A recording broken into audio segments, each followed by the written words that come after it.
इथे फक्त दागिने नाही तर पिढ्यानपिढ्यांचा विश्वास मिळतो. परंपरेची झळाळी आणि विश्वासाची खात्री. कैलास अडगावकर ज्वेलर्स, दत्त मंदिर bus stop, Nashik road.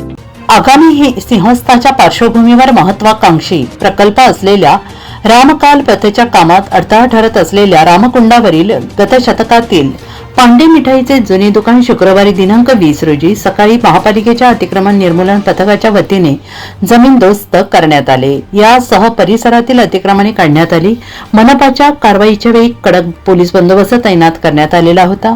Ganga घाटावर रामकुंड परिसरात असलेल्या पांडे मिठाई दुकानाची इमारत रामकाल पथ सुशोभीकरण कामाला अडथळा ठरत असल्याने काही दिवसांपूर्वी महापालिका प्रशासनाने संबंधित दुकानदाराला लेखी नोटीस बजावत बांधकाम काढून घेण्याबाबत सुचवले होते. मात्र संबंधित दुकानदारांनी कोणत्याही प्रकारची दखल न घेतल्याने शुक्रवारी सकाळी अखेर पांडे मिठाई दुकानावर जेसीबी चालवण्यात आला. परिसरात कायदा आणि सुव्यवस्था टिकून राहावी यासाठी 20 पोलीस कर्मचारी तैनात करण्यात आले होते.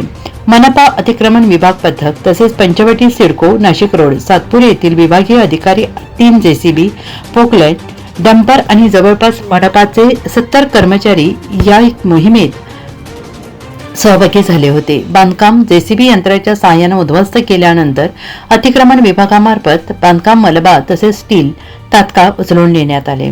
सकाळी 11 वाजता सुरू केलेली मोहीम दुपारी 3 वाजेपर्यंत सुरू होती. गेल्या अनेक पिढ्यानपिढ्यापासून असलेली पांडे मिठाई दुकानाची इमारत काही सिंहस्थ कुंभमेळ्याची साक्षीदार होते असे काहींनी म्हटले आहे. एनसीएन न्यूजसाठी राजेंद्र साखरे, नाशिक.